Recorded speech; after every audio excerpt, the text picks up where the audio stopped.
আমি Sheikh answer Ali guide চ্যানেলের পক্ষ থেকে সকলকে শুভেচ্ছা জানিয়ে শুরু করছি আজকের প্রতিবেদন। শিরোনাম: মুসলিম সমাজের প্রতি।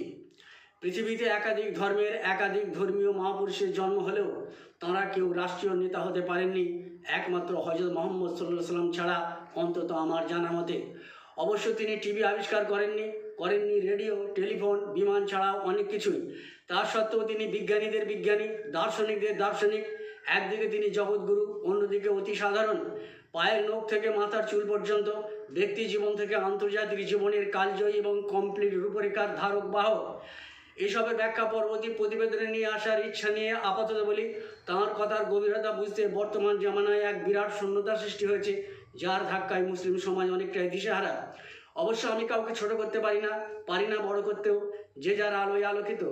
এখন বিপদটা আসছে জেনারেল জ্ঞানের অভাব, অথচ মুসলিম সমাজে আলেম বলে চিহ্নিত ব্যক্তিদের কাছ থেকে। উদাহরণ টেনে বলি, একজন লেঠেল অনেকের বিরুদ্ধে লড়বে, কিন্তু লাঠিকে ঘোরাবার মতো যদি দৈহিক শক্তি না থাকে। তাই অনেক ঘটনার মধ্যে মাত্র দুটো উল্লেখ করছি কলেবর বৃদ্ধির ভয়ে। এক, হে ফোরাত প্লাবিত হয়ে নবী পাকের বংশধরদের বাঁচাতে পারলে না।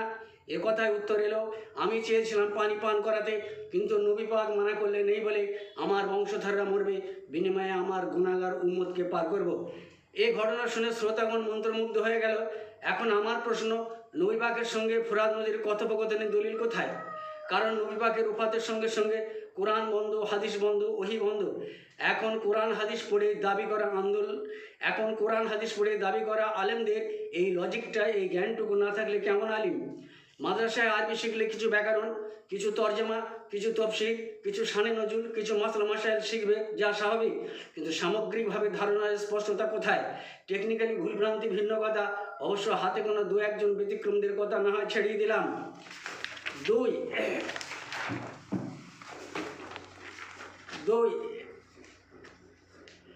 মা ফাতেমার ইন্তেকালের পর হযরত আলী একদিন কবরে গিয়ে সালামের জবাব না পাওয়ায় আক্ষেপের সুরে বলেছিলেন, দুনিয়ায় তুমি আমার প্রাণপ্রিয় ছিলে, আর দুদিন কবরে আসতে নাসতেই ভুলে গেলে। তার কিছুক্ষণ পরে আল্লাহর তরফ থেকে মা ফাতেমাকে দিয়ে বলানো হলো, হে আমার প্রাণপ্রিয় স্বামী, জানি দুনিয়াতে তুমি আমাকে কতই না ভালোবেসেছিলে, কিন্তু তুমি আমাকে আরও একদিন একবেলা রাখতে পারলে না। এখন সরকারি মাদ্রাসায় এই শিক্ষককে জিজ্ঞেস করা হলো, এর দলিল কোথায়? প্রতিক্রিয়ায় জানালেন, কেউ না কেউ শুনেছে বই কি। ভুল ধরানোর চেষ্টা করতেও নিজের ভুল বুঝতে পারলেন না। এরা হলেন নবী পাকের ওয়ারিস। তবে বিষয়টা সাধ্যমতো ব্যাখ্যার চেষ্টাই করছি। ব্যাটসম্যান বল সীমানার বাইরে পাঠালেন, কিন্তু ভাষ্যকার বলছেন সবুজ ঘাসের বুক ছেড়ে সীমানার বাইরে। যে কথার অলঙ্কার ঝংকার ব্যাটসম্যান নিজেও দিতে পারবে না। যে ব্যাটসম্যান বলটা মারলেন তার মনের কথাটা মনেই থাকে, ভাষা দিয়ে তিনি বলতে নাও পারেন। এবার লিখে 2 বিঘা জমি কবিতায় উপেন যখন 15-16 বছর বিদেশে কাটিয়ে মাতৃভূমির টানে দেশে ফিরছেন, তখন তার মনের ব্যথাটা নিজের অনুভূতিতে প্রকাশ করাটাই বাহাদুরি। তাই ফাতেমার প্রতি হযরত আলীর অন্তরের আহাজারিটা যে কেউ নিজের ভাষায় ফুটিয়ে তুলতেই পারেন, তাই বলে সেটা শরীয়তের দলিল হবে কেন?